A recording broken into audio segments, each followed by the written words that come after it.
जय हिंद दोस्तों। उम्मीद है आप सब लोग अच्छे होंगे। आज हम 6 सितंबर 2024 के विजनाइज न्यूज़ को सिंप्लीफाई करेंगे। कल जो मैंने आपको क्वेश्चंस दिए थे प्रीलिम्स के, ये उस आंसर्स है BAA।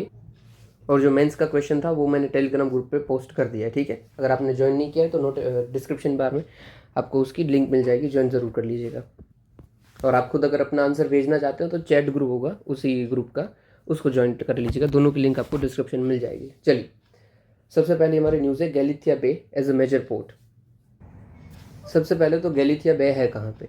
तो जो अंडमान निकोबार वाली हमारी जगह है वहाँ पे ही नीचे पड़ता है गैलिथिया बे, इस वाले एरिया में, ठीक है। यहाँ पे आपको दिख भी रहा है, ये रहा गैलिथिया बे वाला एरिया। ओके, अभी ये जो अंडमान निकोबार में ये बे है, यहाँ पे हम मेजर पोर्ट बनाने वाले हैं, ठीक है। अभी पोर्ट है, पोर्ट में दो टाइप के पोर्ट होते हैं, एक मेजर पोर्ट, एक माइनर पोर्ट। दोनों में मेन फ़र्क क्या है भाई? जो मेजर पोर्ट होता है, एक सेकंड में कहाँ पे लिख दूँ, यहाँ पे लिख देता हूँ। चलिए, जो मेजर पोर्ट है उसको रेगुलेट करता है सेंटर, और जो माइनर पोर्ट है, मतलब मेजर नहीं है, वो थोड़ा सा छोटा है, उसको रेगुलेट करता है स्टेट। यहाँ पे कम कार्गो आता है, सॉरी, मेजर में ज़्यादा कार्गो आता है और यहाँ पे कम कार्गो आता है, और कैपेसिटी भी थोड़ी ज़्यादा कम होती रहती है। ओके, नॉर्मल डिफरेंस है। मेन आपको सेंटर एंड स्टेट वाला याद रखना है और दोनों का एक्ट याद रखना है। जो हमारे मेजर पोर्ट है वो रेगुलेट होते हैं मेजर पोर्ट्स अथॉरिटी एक्ट 2021 से, और जो माइनर पोर्ट है यानी कि नॉन मेजर पोर्ट है वो रेगुलेट करता है स्टेट मेरीटाइम बोर्ड, जो भी स्टेट गवर्नमेंट हो उधर की। ओके, अब इस गैलिथिया बेट को हम मेजर पोर्ट बनाने वाले हैं। दैट्स इट, इतना ही न्यूज़ में है। फ़ायदा क्या होगा? ये ट्रांसशिपमेंट पोर्ट होगा। ट्रांसशिपमेंट क्या होता है? देखो, वर्ड को तोड़ो, ट्रांसशिपमेंट, कि इसमें शिपमेंट तो है ही है, साथ ही साथ ट्रांसफ़र भी है। मतलब कि एक बोट में माल आया, वेसल में जो भी आया है, फिर इससे दूसरी वेसल में माल जाएगा, दूसरी बोट में माल जाएगा, तो ये हो गया ट्रांसफ़र, एक से दूसरे में ट्रांसफ़र। और फिर ये जाके अभी कहीं पे भी शिपमेंट करेगा जहाँ पे भी उसे माल पहुँचाना होगा, ठीक है। ये हो गया ट्रांसशिपमेंट। ओके, इंडिया को क्या फ़ायदा होने वाला है भाई? हाँ, ये डेवलप किसके अंदर हो रहा है? तो it is developed as international container transshipment port. ये हमारा प्रोग्राम है, इसके अंदर डेवलप हो रहा है। ओके, सिग्निफिकेंस क्या क्या है इकोनॉमिक? तो भाई जितना भी ट्रेड, इंटरनेशनल ट्रेड पास होता है वो इसी रूट से पास होता है। इवन इंडिया, ये देखिए, ये रूट देख लीजिए पहले, ये साउथ चाइना सी से, चाइना वाले एरिया से निकल रहा है। यहाँ से निकल के ये स्ट्रेट ऑफ मलक्का से निकलता है, मलेशिया इंडोनेशिया के बीच वाला एरिया। फिर अंडमान निकोबार गैलिथिया बी के एरिया से निकलता है, फिर श्रीलंका, और फिर रेड सी से होते हुए यूरोपियन स्टेट्स में पहुंच जाता है। और ओके, देखो इंडिया में क्या दिक्कत है, हमारा जो भी कार्गो आता है ना, अगर वो ट्रांसशिप्ड होने वाला है, मतलब एक बोट से दूसरे में हमें ट्रांसफ़र करके बाद में पहुंचाने का है, तो बाहर के पोर्ट्स में ही ट्रांसफ़र होता है। जैसे कि 75% जितना कार्गो कोलंबो, सिंगापुर, कलंग, वहाँ से ही होता है। हमारे यहाँ पे इतनी फैसिलिटीज़ अवेलेबल नहीं है, इसलिए हम बना रहे हैं कि भाई बनाते जाओ, ये ज़रूरी है। इससे हमें क्या होगा कि भाई फॉरेक्स सेविंग बढ़ेगी, FDI ज़्यादा आएगा, इकोनॉमिक एक्टिविटी और ज़्यादा होगी इंडियन पोर्ट्स में। ओके, स्ट्रेटेजिक भी इंपॉर्टेंट है क्योंकि ये चौक पॉइंट है ना, मैंने ये रूट आपको दिखाया मलक्का से होते हुए अंत में सुएज कैनाल तक, ये सारे चौक पॉइंट है। कि तब सोचो, अगर किसी ने ये स्ट्रेट ऑफ मलक्का ही बंद कर दिया तो माल सामान किधर से जाएगा? उसको घूमना पड़ेगा, इतना घूमना पड़ेगा। ऊपर से ये वाला पानी भी इतना ईजी नहीं रहता जितना मलक्का वाला रहता है। या फिर ये वाला सुएज कैनाल बंद कर दिया, इवन आपको पता हो तो सुएज कैनाल में एक बोट फंस गई थी, बड़ी सी शिप, तो पूरा का पूरा ट्रेड बिखर गया था। तो ये सब चौक पॉइंट है, और यहाँ पे ही गैलिथिया बे की भी लोकेशन है, तो ये काम का है। देख लीजिए, ports in India 12 major port है, 200 जितने माइनर पोर्ट्स हैं। ओके, बाकी हमने देख लिया। याद क्या रखना है आपको? मेजर पोर्ट का एक्ट, उसको कौन रेगुलेट करता है, और माइनर पोर्ट्स और उसको कौन रेगुलेट करता है, ठीक है। चलिए आगे बढ़ते हैं। हाँ, PYQ भाई, तो 23 में पूछा ही गया था पोर्ट और उसका टाइप के ऊपर PYQ। फिर नीचे नीचे नीचे, हाँ ये देख लीजिए, थिएटराइजेशन। देखो, डिफेंस मिनिस्टर ने प्रिसाइड किया made in joint commanders conference in Lucknow. सबसे पहले तो हम बात इधर कर रहे हैं इंटीग्रेटेड थिएटर कमांड्स की। इंटीग्रेटेड थिएटर कमांड ये क्या होता है? इंटीग्रेटेड मतलब जुड़ा हुआ, ठीक है, उससे ही समझ लेना। आर्मी, नेवी एंड एयरफोर्स, तीनों का बेस कोई एक जगह पे है तो वो हमारा इंटीग्रेटेड थिएटर कमांड है। मतलब तीनों एक साथ जुड़ी हुई मिलकर काम कर रहे हैं, वो वाला एरिया। देख लीजिए proper definition, integration of army, navy and air force to operate jointly in specific adversely based theatre. मतलब कोई एक जगह पे जॉइंटली काम करे, तो उससे फ़ायदा क्या होगा कि कोई वॉर जैसी सिचुएशन होगी तो हम जल्दी और अच्छे से काम कर पाएंगे। यस, ये किसने भाई हमें रिकमेंड किया था कि भाई ऐसा आप बनाओ? तो कारगिल रिव्यू कमेटी थी, उन्होंने ये रिकमेंडेशन दिया। और बाद में आई थी DB शेततकर कमेटी, उन्होंने भी यही रिकमेंडेशन दी थी कि इंडिया को थिएटर कमांड बनाने चाहिए। क्या अभी हमारे पास कोई थिएटर कमांड बना हुआ है? हाँ, डेफिनेटली है हमारे पास। एक सेकेंड, यहाँ पे ही बता देता हूँ। ये इंडिया है, समझ लीजिए। ईस्टर्न बाजू वेस्टर्न बाजू पे हमारा वेस्टर्न थिएटर कमांड है, लखनऊ, सॉरी, चंडीगढ़, हरियाणा हरियाणा हरियाणा के आजू बाजू है।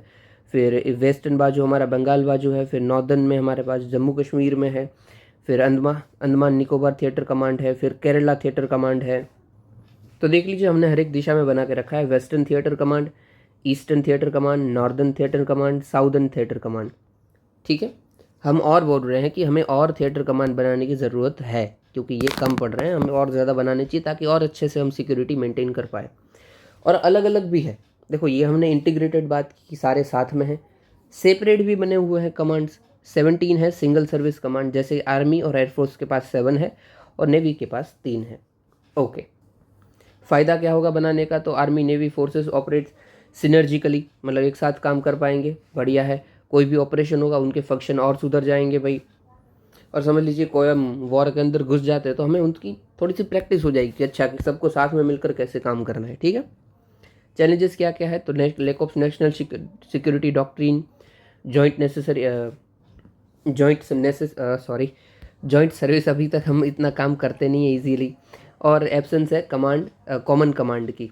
यस, इनिशिएटिव क्या क्या लिए हमने थिएटराइजेशन के लिए? तो CDS को अपॉइंट किया, चीफ ऑफ डिफेंस स्टाफ, और क्रिएट किया department of military affair under department ministry of defence. Okay, फिर हमने एक्ट बना दिया इंटर सर्विस ऑर्गेनाइजेशन, ये जो भी बात करता है कमांड कंट्रोल डिसिप्लिन 2023, ये जो हम थिएटर कमांड की बात कर रहे हैं वैसा। और हमने 2 इंटीग्रेटेड ट्राई सर्विस कमांड और बना दिए हैं, अंडमान निकोबार कमांड, जो कि south east area, Andaman Nicobar मैंने आपको इधर भी बताया, साउथ ईस्ट एरिया और इंडियन ओशन को देखता है, साउथ चाइना सी को देखता है। और स्ट्रेटेजिक कमांड, जो कि न्यूक्लियर वेपन्स को बारे में सब देखता है। ओके, चलिए, तो ये ज़्यादा इंपॉर्टेंट थी तो हमने वो पहले न्यूज़ कवर की। अभी नीचे वाली देख लीजिए, 500 million tonne domestic steel production target 2034। Okay, सबसे पहले तो स्टील सेक्टर के ऊपर देख लेते हैं इंडिया की क्या सिचुएशन चल रही है। तो भाई क्रूड स्टील का इंडिया सेकंड लार्जेस्ट प्रोड्यूसर है। देखो ये हमारी अच्छी बात है, बट साथ ही साथ बुरी भी बात है, क्योंकि कायदे से क्या होता है पता है? क्रूड स्टील मतलब क्या है? रॉ स्टील, मतलब इससे अभी कुछ बना है नहीं।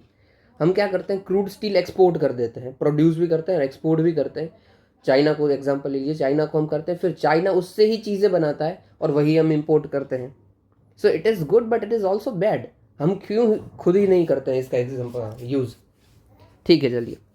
फिर क्रूड स्टील का आउटपुट कितना है भाई? तो 125 मिलियन मेट्रिक टन जितना आउटपुट है, मिलियन टन जितना। फिनिश स्टील 121 जितना। ओके, कौन कौन से ग्रोथ फैक्टर्स हैं, क्यों इतना स्टील इंडस्ट्री हमारा अच्छा चल रहा है भाई? तो डोमेस्टिकली अवेलेबल आयरन और है हमारे पास बहुत ज़्यादा, 5th लार्जेस्ट रिजर्व है इंडिया, पूरे इंडिया में, वर्ल्ड में। कॉस्ट इफेक्टिव लेबर है, इजी लेबर मिल जाता है। इंफ्रास्ट्रक्चर कॉन्सेंट्रेशन भी अच्छा है हमारे पास, ऑटोमोबाइल, रेलवे सेक्टर। ओके, और थोड़ी सी दिक्कत वाली बात क्या है कि जो ये जितने भी मैन्युफैक्चरिंग सेक्टर होते हैं ना, उसमें से जो स्टील सेक्टर है, it is largest carbon emitter sector. मतलब एल्यूमिनियम देख लो, आयरन देख लो, बट जो स्टील है वो सबसे ज़्यादा इमिशन करता है कार्बन का। इंडिया में भी जितना CO2 इमिशन हो रहा है उसमें से 12% जितना स्टील सेक्टर ही करता है। ओके, इतना काफ़ी है। और हाँ, मैं ये बताना भूल गया भाई, इंडिया अगर सेकेंड लार्जेस्ट तो फर्स्ट कौन है? First is China. चाइना सबसे ज़्यादा प्रोड्यूस करता है स्टील को। ओके, इनिशिएटिव क्या क्या हमने लिए हैं भाई स्टील, सॉरी, सबसे पहले तो दिक्कत क्या बात हमारी चल रही थी, तो हमने बोला कि भाई ये जो स्टील सेक्टर है ना, उसको हमें डीकार्बनाइज करना है। ये जो मैंने बोला ना सबसे ज़्यादा कार्बन आ रहा है, तो हमें इसको हटाना है। कैसे हटाएंगे भाई? इनोवेशन करो ताकि लो इमिशन हो। AI का यूज़ करो कि कैसे आप एफिशिएंटली कोई चीज़ प्रोड्यूस कर सकते हो। और इंटीग्रेट करो इंडिजीनियस मशीनरी को डोमेस्टिक प्रोडक्शन के अंदर। ओके, अच्छा है, ठीक है। क्या क्या हमने ऑलरेडी इनिशिएटिव ले लिए हैं? तो नेशनल स्टील पॉलिसी है, स्टील स्क्रैप रिसाइकलिंग पॉलिसी है। स्टील स्क्रैप मतलब उसका कचरा होता है, उस कचरे को, मतलब स्टील से, देखो स्टील हमने निकाला, स्टील से निकलता है स्टील स्लैग। स्लैग के ऊपर ऑलरेडी शायद क्वेश्चन आ चुका है। फिर उसी को आप बोलते हो कि कहीं ना कहीं रीयूज़ कर लो, या फिर स्टील निकालते वक्त कुछ कचरा उसके फ्लेक्स बच गए तो अगेन उसको रिसाइकल कर लो। तो यही है स्टील स्क्रैप रिसाइकलिंग पॉलिसी। फिर PAT, perform achieve trade scheme, कि आप इस तरीके से काम करोगे। फिर task force for ministry of steel and development green steel road में। फिर PLI scheme for speciality in steel. PLI scheme क्या है? प्रोडक्शन लिंक इंसेंटिव स्कीम, मतलब इसमें क्राइटेरिया रखे जाते हैं कि इतना प्रोडक्शन करो तो आपको इतना % बेनिफिट मिल। सम एग्जाम्पल ले लेते हैं कि भाई अगर कोई सेक्टर में 100 आइटम का प्रोडक्शन होता है तो आपको 10 रुपये का इंसेंटिव। फिर 2000 का होता है तो आपको 100 रुपये का इंसेंटिव। तो प्रोडक्शन के साथ जो लिंक्ड है incentive, it is PLI scheme. ठीक है। अभी देखो साथ ही साथ दूसरा भी मेथड काम कर रहा है स्टील सेक्टर में। हम अगर हाइड्रोजन का यूज़ करने लगे, स्टील प्रोड्यूस करने के दौरान जो भी फ्यूल हम यूज़ कर रहे हैं उसमें हम हाइड्रोजन का यूज़ करें तो भी कार्बन इमिशन कम होगा, जो कि इनलाइन है नेशनल ग्रीन हाइड्रोजन मिशन के अंदर। ओके, चलिए। अब दिक्कत क्या पता है, ये हाइड्रोजन वाली, ये महंगा पड़ता है क्योंकि आप हाइड्रोजन बनाओगे फिर उसको यूज़ करोगे तो ये थोड़ा सा महंगा पड़ जाता है, क्योंकि अभी तक हाइड्रोजन की फैसिलिटीज़ इतनी है नहीं हमारे पास। ये देख लीजिए स्टील प्रोड्यूसिंग स्टेट कौन कौन सा है। तो भाई कर्नाटका है, उड़ीसा है, छत्तीसगढ़ है और झारखंड भी है। ठीक है। अभी लार्जेस्ट कौन प्रोड्यूस करता है सबसे ज़्यादा स्टील? तो उड़ीसा प्रोड्यूस करता है। ठीक है, उड़ीसा लार्जेस्ट। ओके, स्टील के बारे में हमने देख लिया है। हम दूसरा भी देख लेते हैं क्योंकि ऐसे PYQ आ जाते हैं, मतलब कभी भी क्वेश्चन आ सकता है। देखो स्टील के बारे में उड़ीसा आपने देख लिया है। अभी कॉपर देख लेते हैं। तो कॉपर जितना भी प्रोड्यूस होता है ना, उसका 50% के आसपास मध्य प्रदेश के MP में हो जाता है, सॉरी बालाघाट में हो जाता है, और 40% के आसपास राजस्थान के खेतरी में हो जाता है। मतलब राजस्थान और मध्य प्रदेश मिलकर ही 90% से ऊपर प्रोड्यूस कर लेते हैं कॉपर को। और तो कॉपर का सबसे बड़ा प्रोड्यूसर कौन हुआ? MP, बालाघाट वाला। ठीक है। फिर बॉक्साइट का देखते हैं। तो बॉक्साइट जितना भी प्रोड्यूस होता है उसके 65% के आसपास सिर्फ उड़ीसा से प्रोड्यूस हो जाता है। तो बॉक्साइट का सबसे बड़ा प्रोड्यूसर इज़ उड़ीसा। वैसे आयन का हम देखेंगे तो आयन में भी उड़ीसा में ही होता है अगेन। वैसे यहाँ पे मैंने स्टील नहीं लिखा हुआ है, लिख देते हैं। स्टील अभी अभी हमने पढ़ा है, वो भी है उड़ीसा। फिर ऑक्साइड उड़ीसा देख लिया, आयन भी हमने देख लिया। ठीक है। आयन और कौन सी बॉक्साइट और कौन कौन सी जगह पे मिलता है भाई? तो मध्य प्रदेश के मैकाल रेंज, अमरकंटक, छत्तीसगढ़ का बिलासपुर, और ये दूसरे मिनरल्स भी हैं, ये भी आप देख लेना। कि कोल तो झारखंड से, मैंगनीज MP से, राजस्थान से लाइमस्टोन। देखो कोई भी चीज़ याद रखो ना, उसको एक सीक्वेंस में याद रखना तो ही याद रहेगी। जैसे कि उड़ीसा से 3 चीज़ें निकल रही है, ऐसे याद रख लो। कौन सी 3 है भाई? Bauxite, steel and iron. ठीक है। और कोड भी बन गया भाई ये तो, बॉक्साइट, आयरन, स्टील 20, उड़ीसा 20, ये 3 चीज़ें निकलती है। फिर MP से कॉपर मैंगनीज है, कोल झारखंड से, लाइमस्टोन राजस्थान से, हो गया। ठीक है। और ये NCERT का डेटा है, so you can easily rely on it. चलिए नेक्स्ट न्यूज़ देखते हैं। देखो बाकी तो ये बड़ी न्यूज़ है ना, इतना दम है नहीं, बट हम फिर भी देख लेंगे जल्दी जल्दी। दूसरा चलो ही लिखते हैं। मैट्रिक टन, हाँ, इंडिया सिंगापुर के बीच में भी MOU साइन हो गया है सेमीकंडक्टर को लेकर। 4-5 हुए, उसमें से मेन है वो सेमीकंडक्टर का है। सबसे पहले तो इंडिया सिंगापुर के रिलेशन देख लेते हैं। बायलैटरल हमारा स्ट्रेटेजिक पार्टनरशिप ऑलरेडी साइन है। 6 लार्जेस्ट बायलैटरल ट्रेड हमारा होता है पूरे उसके साथ। फिर सबसे ज़्यादा largest source of FDI Singapore से हमारे यहाँ पे आती है। और हमारे बीच में comprehensive economic cooperation agreement sign है, सेका। ठीक है। मैंने बहुत बार बोला है, एग्रीमेंट जो होते हैं सबसे पहले होता है PTA, फिर होता है FTA, फिर होता है सेपा, सेका, फिर आखिरी में ट्रेड यूनियन बन जाएगा, और फिर पॉलिटिकल यूनियन बन जाएगा। ठीक है। पॉलिटिकल यूनियन आप EU को बता सकते हैं, यूरोपियन यूनियन। PTA में क्या होता है कि हम कुछ नंबर डाल लेते हैं कि इस 5 प्रोडक्ट के ऊपर टैक्स नहीं लगेगा। फिर FTA में हम क्या करते हैं कि इस 5 प्रोडक्ट, मतलब 2-3 कोई भी प्रोडक्ट हो, कुछ समझ लो 2 प्रोडक्ट, इसके अलावा किसी के भी नहीं लगेगा, मतलब सिर्फ इन पे लगेगा। फिर सेपा में और खुल जाते हैं, पॉलिटिकल यूनियन में घर जैसा ही हो जाता है। ठीक है, नॉर्मली ये डेटा आपको याद रखना है, यहाँ पे जो लिखा हुआ है वो। चलो नेक्स्ट देखते हैं क्या क्या हुआ भाई, सिग्निफिकेंस क्या होगा इसका। सबसे पहले तो भाई सेमीकंडक्टर इंडस्ट्री है वो सिंगापुर की, वो 10% ऑफ चिप बनाती है पूरे वर्ल्ड की, और 20% ऑफ सेमीकंडक्टर मैन्युफैक्चरिंग के जो इक्विपमेंट होते हैं, मतलब सेमीकंडक्टर चिप तो बना दी, पर इसके अंदर समझ लीजिए कोई ये एक पार्ट लग रहा है तो वो भी सिंगापुर ही बनाती है, ठीक है। तो 10% चिप और 20% उसके इक्विपमेंट। ओके, अब देखो ये सिर्फ सेमीकंडक्टर है ना, इसके अंदर इंटरनेशनल कॉपरेशन बहुत ज़रूरी भी है, क्योंकि सेमीकंडक्टर से ही हमारे टैबलेट्स, मोबाइल, टीवी, गाड़ियाँ, बड़ी बड़ी मशीनरी सब चलती है। सेमीकंडक्टर इन शॉर्ट होता क्या है, कंडक्टर मतलब क्या, जो इलेक्ट्रिसिटी को पूरी तरीके से पास करने दे सकता हो, ठीक है, अपने में से इलेक्ट्रिसिटी जिससे क्लियरली पास हो रही हो। तो सेमी कंडक्टर क्या होगा कि इलेक्ट्रिसिटी पास तो हो रही है बट सेमी हो रही है, मतलब फुल्ली नहीं हो रही है, कुछ हो रही है कुछ नहीं हो रही है, मतलब इलेक्ट्रिसिटी को ये हल्का सा पास होने देता है।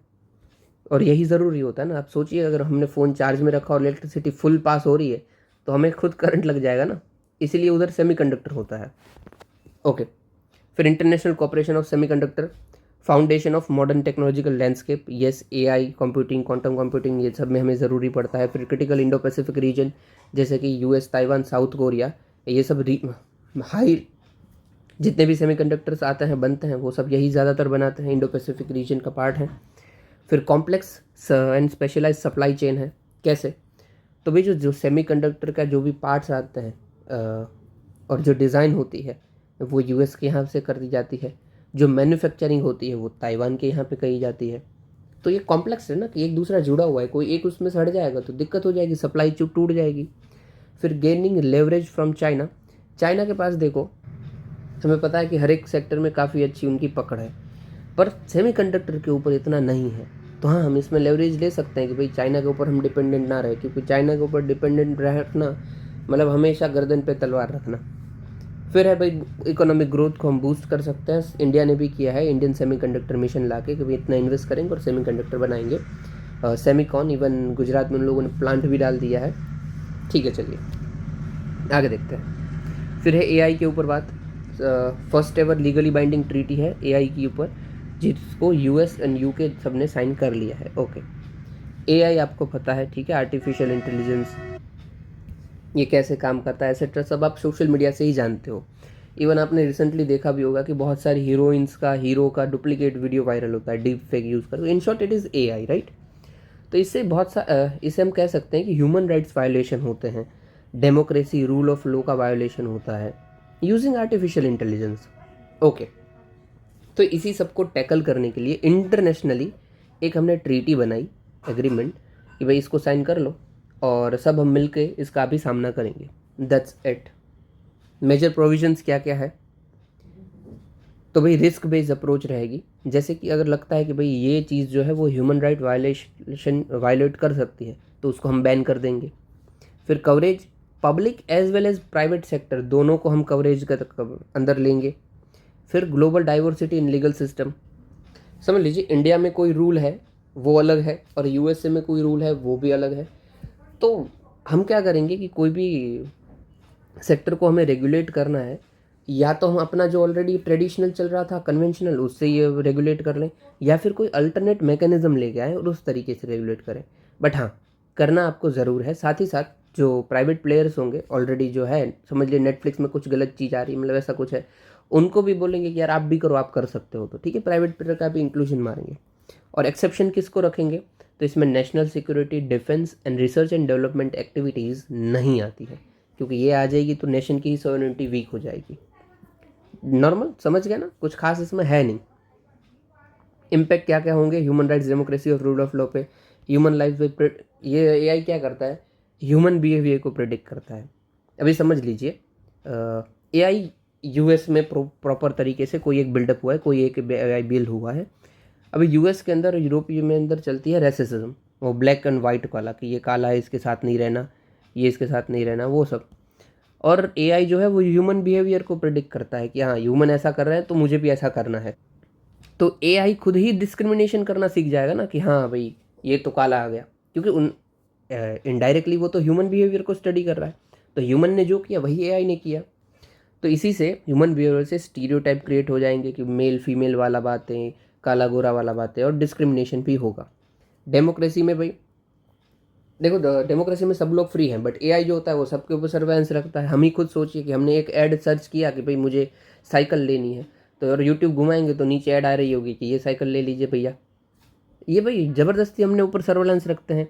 और बायोमेट्रिक सर्वेलेंस मतलब क्या, फिंगरप्रिंट रख लिया, रेटिना स्कैनर जो हमारा था आंखों वाला, उसको उन्होंने सेव कर लिया है, फिर उनको अगर हो सकता है गलत तरीके से यूज़ कर ले। रूल ऑफ लॉ में भाई जो भी डेवलपर हैं उनका ही भाई चलेगा ना, जो एआई बनाने वाले हैं उनको सबके बारे में सब पता है। तो ये तो वही होगा कि भाई इनइक्वालिटी है, क्योंकि ये सिटीजन को मॉनिटर भी कर रहे हैं, डेवलप भी कर रहे हैं, सॉरी कंट्रोल भी कर रहे हैं। So it is rule by elites, तो it is also violation of equality before law. Equality before law कौन से आर्टिकल में आता है मुझे बताइए, ठीक है। चलिए नेक्स्ट न्यूज़ देखते हैं।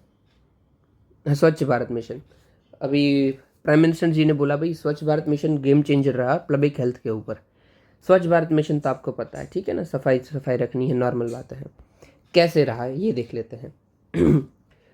तो भाई रिसर्च से पता चला कि जहाँ पे भी स्वच्छ भारत मिशन प्रॉपर तरीके से इम्प्लीमेंट हुआ है वहाँ पे हेल्थ के ऊपर बहुत सारे फ़ायदे देखे जा रहे हैं। जैसे कि स्वच्छ भारत मिशन और इन्फेंट मोर्टालिटी रेट अंडर 5, उसको हमने इन्वेस्टिगेट किया है और उसकी कुछ फाइंडिंग्स आई है, ठीक है। इन्फेंट मोर्टालिटी मतलब क्या होता है कि बच्चा 5 साल के नीचे, अंडर 5 है इसलिए बच्चा 5 साल के नीचे का है और उनकी डेथ हो जाती है। Okay, IMR under 5। देखो क्या क्या है भाई, मैटरनल और न्यूबॉर्न के ऊपर जहाँ पे मोर देन 30% ऑफ टॉयलेट बने हुए थे, वहाँ पे जो इन्फेंट मोर्टालिटी रेट है वो कम हो गया 5.3, और इन्फेंट मोर्टालिटी रेट अंडर 5 कम हो गया 6.8, ठीक है। इन्फेंट मोर्टालिटी नॉर्मल मतलब जल्दी मर जाने वाला 1 साल के अंदर, और अंडर 5 मतलब 5 साल के अंदर मर जाने वाले, डेथ हो जाती है उनकी। अगर फिर डिजीज़ में देखा जाए तो भाई 3 लाख जितने डिजीज़ कम रिपोर्ट हुए हैं जहाँ पे भी ये अच्छे से इम्प्लीमेंट हो रहा था आफ्टर 2019। ओके, 14 से 19 का डेटा कंपेयर किया। फिर स्टूडेंट इन्वॉल्वमेंट भाई, तो जहाँ पे भी वॉश मैकेनिज्म पुअर थे वहाँ पे देखा गया कि भाई स्टूडेंट को इनरोल होने में थोड़ा से कम आ रहे हैं, अटेंडेंस थोड़ी कम है। वॉश मतलब वाटर सैनिटेशन हाइजीन, वही है स्वच्छ भारत मिशन का पार्ट। और इवन इनकी वजह से वायलेंस अगेंस्ट वुमेन भी कम हो गया है, और वुमेन ने भी बोला कि they feel safe at home. क्यों, क्या होता था पहले, आपने वो मूवी देखी है यार अक्षय कुमार की, कोई है ना वो बाहर टॉयलेट करने जाते हैं। आप खुद सोचिए अगर कोई वुमन इतनी सारी बाहर जा रही है तो there is chances of harassment, violation of human rights. But अगर वो वुमन घर पे ही है, definitely she feel safe, right. तो येस 93% ऑफ वुमन ने बोला कि they feeling safe at home. Okay, why Swachh Bharat mission है सक्सेसफुली इम्प्रूविंग, कैसे ये इम्प्रूव कर पाया भाई। सबसे पहले तो भाई कम्युनिटी एंगेजमेंट था और सब्सटेंशियल इन्वेस्टमेंट था हमारा इंफॉर्मेशन, एजुकेशन, कम्युनिकेशन के ऊपर। जैसे आपको पता होगा कि जब हम लेके आए थे तो एक इंटरनेशनल पहल हमने चला दी थी कि भाई इंडिया को साफ़ रखना है। बड़े बड़े एक्टर सफाई करते थे और उसका फ़ोटो डालते थे कि ले लो आज हमने ये साफ़ कर लिया। तो यस, आप किधर भी कम्युनिटी को एंगेज कर दोगे ना किसी काम में तो definitely you will get good results. फिर बिहेवियरल सॉरी फिर भाई कैपेसिटी बिल्डिंग और ट्रेनिंग में हमने इन्वेस्ट किया। हमने बहुत सारे वॉल्टियर्स भी लेके आए थे, NGO के साथ काम किया, उनको थोड़ा कैपेसिटी डेवलप करना था, पैसा वैसा चाहिए तो दे दिया हमने। फिर वेस्ट सेग्रीगेशन सिखाया, कलेक्शन, ट्रांसपोर्टेशन। देखो पहले तो हम कभी करते ही नहीं थे ये wet waste and dry waste, but अभी हम करते हैं, गीला कचरा, सूखा कचरा, ग्रीन डब्बा, ब्लू डब्बा। तो ये अच्छी बात है, ये हमें पता चल गया, पता चला तो हम काम कर पाएंगे, पता ही नहीं है तो काम ही कैसे होगा। फिर मोबाइल और वेब बेस्ड एप्लीकेशन हमने लेके आ गए और असेसमेंट भी किया प्रोग्रेस की कैसे काम चल रहा है through national annual rural sanitation survey, ठीक है। काफ़ी अच्छा टॉपिक है, नॉर्मल टॉपिक है बट अच्छा है, ये सब चीज़ आपको ऑलरेडी पता ही है। इसमें आप अभी के लिए और क्या जोड़ सकते हो, तो जो NGO ऑलरेडी काम कर रहे हैं उसको हमने अवार्ड दिया अंडर नेशनल क्रिएटर्स अवार्ड। ये सब जो मतलब जो आसपास हो रहा है, आप आसपास देख रहे हो, उसको इंक्लूड करो, ठीक है, अपने आंसर्स में। और कुछ ज़्यादा होता नहीं है, आप जो भी पढ़ रहे हो उसको बस आपको रिलेट करना है, दैट्स इट। सारे टॉपिक क्लियर हो गए हैं, राइट शायद, यस। अभी देखते हैं शॉर्ट न्यूज़। पहला है हमारा विजन नेक्स्ट, ऐसा कुछ नाम है, विजन नेक्स्ट। इन शॉर्ट इसमें हम क्या कर रहे हैं, हम प्रेडिक्ट करते हैं कि फ्यूचर में कौन सी फैशन आ सकती है। फैशन, हम कपड़ों और वो सब की फैशन की बात कर रहे हैं, ठीक है, दैट्स इट, इसका काम यही है। ये आर्टिफिशियल इंटेलिजेंस, इमोशनल इंटेलिजेंस, ऐसे सब का यूज़ करता है और ये काम करता है इंडिया ने इसको फर्स्ट फैशन फोरकास्टिंग इनिशिएटिव है। और स्पेसिफिक फैशन ट्रेंड हम कहाँ से लेते हैं, ऑलरेडी हमने लॉन्च किया हुआ, तो परिधि 24/25, ठीक है, ये फैशन का ट्रेंड है बुक, ये इंडिया स्पेसिफिक काम करती है फैशन की, ठीक है। आपको देखना हो तो आप देख सकते हैं कैसा चल रहा है इंडिया में फैशन, इधर से ही आपको पता चलेगा if you want to be in trends. दूसरा, फर्स्ट इंटरनेशनल सोलर फेस्टिवल, सबसे पहले इंटरनेशनल सोलर अलायंस किया है, तो इंडिया और फ्रांस ने मिलकर 2015 में ये लॉन्च किया था international solar alliance. In short क्या है, जो ट्रॉपिकल कंट्रीज़ है as well as non tropical, अभी हमने एक्सपेंड कर दिया है कि सन की एनर्जी को हमें कंजर्व करना है। जो हम सोलर लगाते हैं ना अपने घर के ऊपर, ऑफिस के ऊपर, वही बात चल रही है सारी की सारी। दैट्स इट, इंडिया फ्रांस ने मिलकर लॉन्च किया था COP21 में, UNFCCC की मीटिंग में। अभी इसके मोर देन 100 मेंबर हैं। इनका मेन मोटिव क्या है, तो भाई टूवर्ड्स 1000 मतलब हमें 2030 तक 1000 बिलियन इन्वेस्टमेंट लेके आना है सोलर एनर्जी के अंदर। एक्सीलेंट।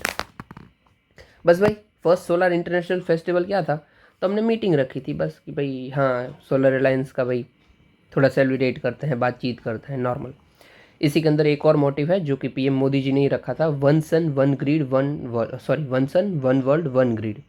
इन शॉर्ट क्या है, पूरे वर्ल्ड को एक ग्रिड में जोड़ देना है। ग्रिड क्या होती है, ये इलेक्ट्रिक स्टेशन है, यहाँ से हमारे घर तक जो वायरिंग हो रही है वो ग्रिड है हमारी। तो मोदी जी का ये एम है कि हम पूरे वर्ल्ड में जोड़ दें पूरी ग्रिड को, ये कि ये समझ लीजिए चाइना की ग्रिड है, ये वियतनाम की है, सब कुछ जुड़ी हुई है, रिन्यूएबल एनर्जी वाली, हाँ सब कुछ जुड़ा हुआ। तो वन सन, एक सन है तो एक ग्रिड रखें पूरे वर्ल्ड में। एक्सीलेंट। ये सब देखो इम्प्लीमेंट हो या ना हो, पर इससे ना एक मैसेज बहुत अच्छा जाता है इंटरनेशनली कि कंट्री की सोच क्या है। Okay, next, enemy property. देखो नाम से ही पता चल रहा है, एनिमी है उसकी प्रॉपर्टी है। अभी एनिमी हमारे कौन कौन है, तो जो भी इंडिया के सामने एग्रेशन लेके आ रहा है, मतलब एक्सटर्नल एग्रेशन है हमारे सामने, वो इंडिया का एनिमी है। हमने कौन बता रखे हैं, तो चाइना एंड पाकिस्तान, ऑब्वियसली। एक second, China and Pakistan, yes. तो भाई चाइना और पाकिस्तान का कोई भी बंदा है और उसकी अगर इंडिया में प्रॉपर्टी है, सो इट इज़ एनिमी प्रॉपर्टी। साथ ही साथ समझ लीजिए कि कोई था, अभी उसका कोई बेटा या फिर बेटी या फिर पोता पोती है, सो it is also enemy property. समझ लीजिए, समझा देता हूँ कि एक राजू था, राजू की प्रॉपर्टी थी यहाँ पे, फिर वो तो मर गया, फिर उसका बेटा आया श्याम, अभी श्याम उसको मैनेज करता है सब कुछ, उस प्रॉपर्टी को। भले ही श्याम मैनेज कर रहा है, भले ही श्याम ने कुछ किया ही नहीं है, वो इंडिया का सिटीज़न है, फिर भी ये एनिमी प्रॉपर्टी है, ठीक है। अभी हो सकता है कि श्याम यहाँ का ही सिटीजन हो वो, या फिर अमेरिका का सिटीज़न हो, कुछ भी हो, बट इनडायरेक्टली ये प्रॉपर्टी बिलोंग किससे करती थी, तो राजू से करती थी, जो कि एनिमी था इंडिया का, then it is enemy property, ठीक है।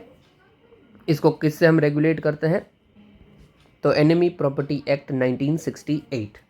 ओके, इसमें हम क्या देखेंगे, तो भाई सक्सेसर मतलब उनका बेटा बेटी पोता कुछ भी हो, वेदर इंडिया का सिटीज़न हो या ना हो, और वेदर वो अभी एनिमी कंट्री के साथ कांटेक्ट में हो या ना हो, और एनिमी हो या ना हो, बट मेनली उसकी थी तो हमने काउंट कर लिया एनिमी, ठीक है।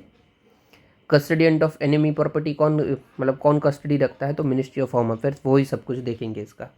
ओके, फिर है सैटर्न रिंग। भाई जो सैटर्न की रिंग हमें दिखती है, ठीक है, सबको पता है कि सैटर्न की ऐसे रिंग है, वो कुछ टाइम के लिए 2025 में ना डिसअपियर हो जाएगी, मतलब छोटे से टाइम के लिए। और ये क्यों होगा, तो सैटर्न खुद हल्का सा टिल्ट किया हुआ है, मतलब ये टेढ़ा है, हल्का सा टिल्ट है, और थोड़ा सा एक ऑप्टिकल इल्यूजन होगा, मतलब दिखेगा ऐसे कि गायब हो गई है, एक्चुअली में नहीं होने वाली है, बट ऐसा हमें दिखेगा ज़रूर टेम्पररी पीरियड के लिए। That's it. ये कुछ ऐसा कोई अलग ही फिनोमिनन नहीं है, बट ये हो जाता है कई बार, क्योंकि ऐसा दिख जाता है हमें। सैटर्न रिंग के बारे में देख लेते हैं। तो भाई 30 फीट जितनी ठीक है जनरली, किससे बने हुए, तो भाई मेनली इसमें वाटर आइस पार्टिकल्स हैं, बर्फ़ है, बड़ी बड़ी गैसेस है, उससे ये बनी हुई है। इसमें छोटे से छोटा राई के दाने जितना भी है और बड़े माउंटेन जितना भी है, इसके अंदर जो रिंग्स है उसको हमने नाम भी दिया है ABC, मतलब ABC सीक्वेंस दे दिया है, ABC सीक्वेंस। और दूसरे कौन से प्लैनेट्स हैं जिनके पास रिंग है, तो जुपिटर, यूरेनस, इवन नेपच्यून के पास भी है, यहाँ पे भले ही नहीं दिखा। ओके, इन शॉर्ट जो भी गैशियस प्लैनेट है ना, वहाँ पे रिंग आपको देखने मिल जाती है, बट सबसे अच्छी किसकी है, सैटर्न की है। अभी देखो गैशियस प्लैनेट में बोला तो क्या है, आप याद कैसे रखोगे, ये सन है, सन से आप दूर जाते जाओगे वो सीक्वेंस है, ठीक है, ये सन, फिर है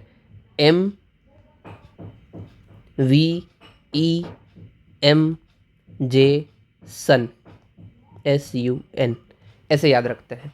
MVE sun, M for Mercury, V for Venus, E for Earth, M for Mars, Jupiter, Saturn, Uranus, Neptune. अब देखो ये कोड आ गया, इसी के बीच में एक जगह है, यहाँ से रुको मैं यहाँ ये ले लेता हूँ,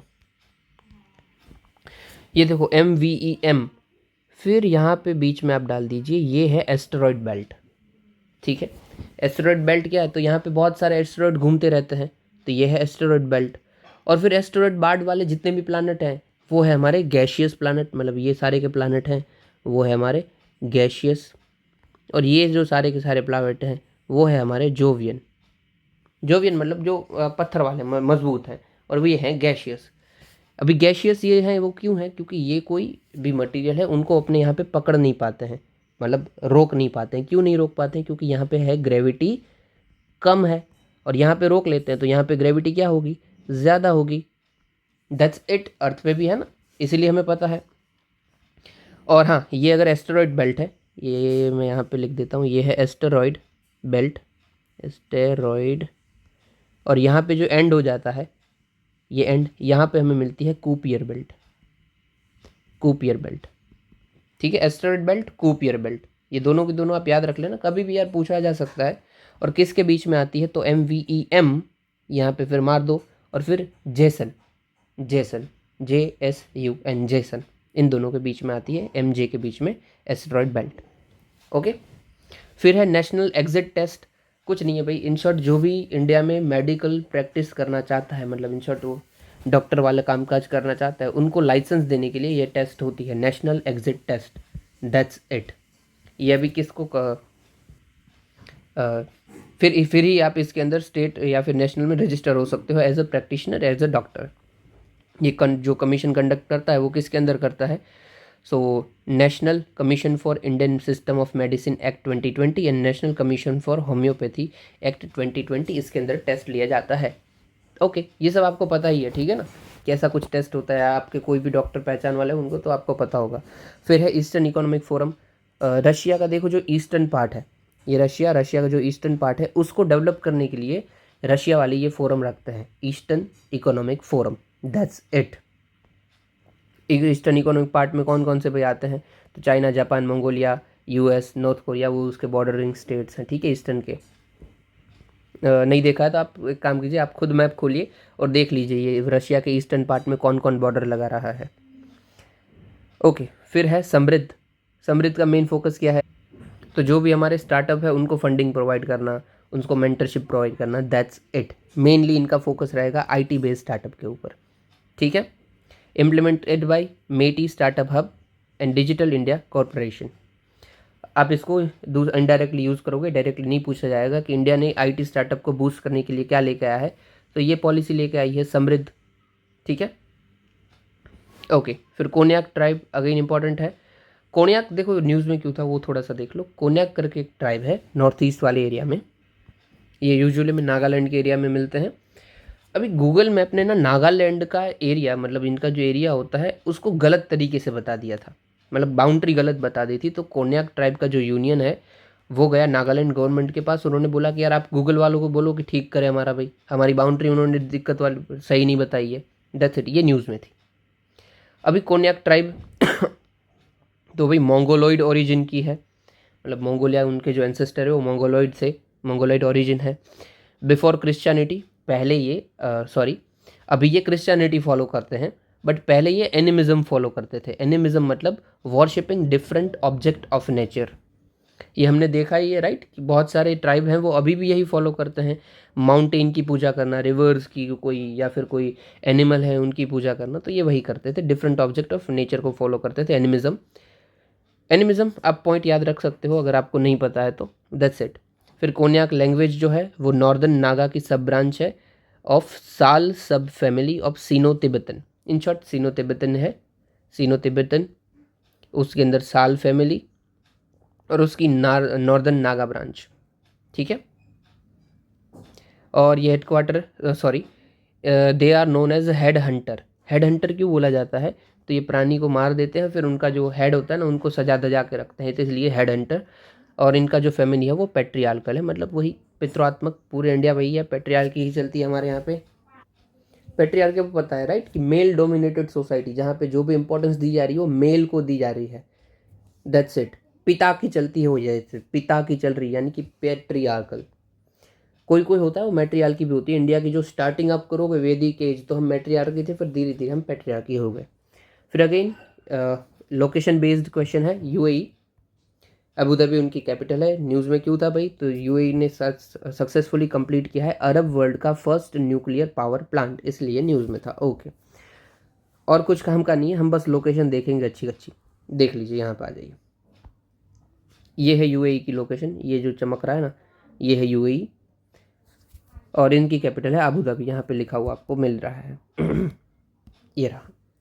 अभी देखो ये यूएई है ना, ये वाला जो एरिया है इसको हम बोलते हैं अरेबियन पेनिनसुला। पेनिनसुला क्या होता है, जो भी लैंड मास 3 बाजू से ओशन से घिरा हुआ वो पेनिनसुला है। तो देखो ये एक बाजू, ये दूसरी बाजू, ये तीसरी बाजू।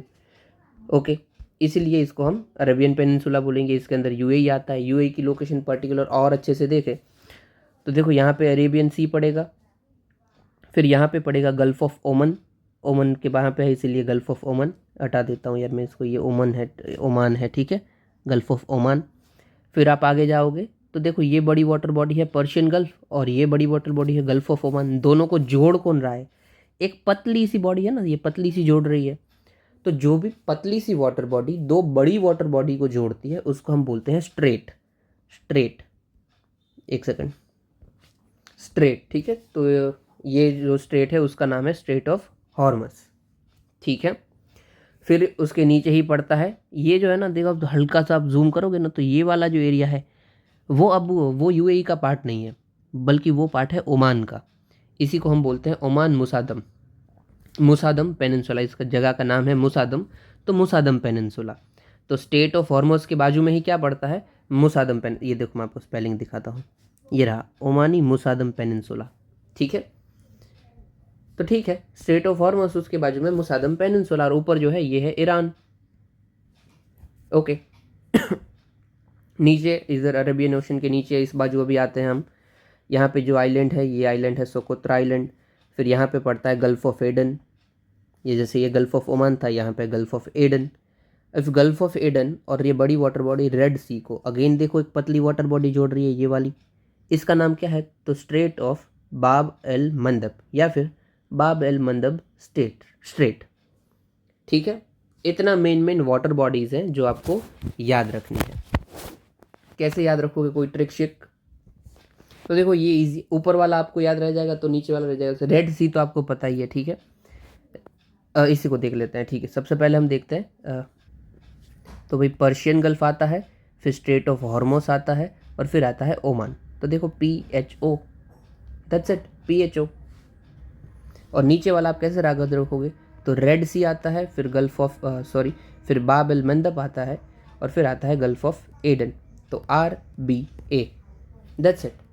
ऊपर बाजू आपको पूछा जाएगा, ऊपर में भी प है तो पर्शियन गल्फ, हॉर्मस और ओमान, और नीचे में रेड सी, बाब एल मंदब और Aden, PHO RBA, that's it. 2-3 बार आप देखो इसको, हमेशा जब भी याद करो ऐसे ही अगर याद करते रहोगे ना कि अच्छा PHO RBA, तो आपको हमेशा याद रहेगा ही रहेगा, ठीक है। ये जो है बीच वाला वो स्ट्रेट है, वो आपको याद रखना है, स्ट्रेट दो वाटर बॉडी को जोड़ रहा है। That's it for this video, और कुछ खास नहीं है। अगर आपको पसंद आ रहा हो तो भाई लाइक, कमेंट, शेयर, सब्सक्राइब ज़रूर कीजिएगा, ताकि इससे व्यू अच्छे आते हैं, बनाने में मज़ा आता है। That's it. ये आज के आपके क्वेश्चन रहेंगे, अटेम्प्ट ज़रूर कीजिएगा। आज कोई मेंस का क्वेश्चन नहीं है, क्योंकि इतना मेंस का मुझे अच्छा कुछ लगा नहीं, इसलिए नहीं है। हाँ, बट आपने पुराने अटेम्प्ट नहीं किए हैं तो कर लेना, मॉडल आंसर आपको टेलीग्राम में ऑलरेडी मिल जाएगा।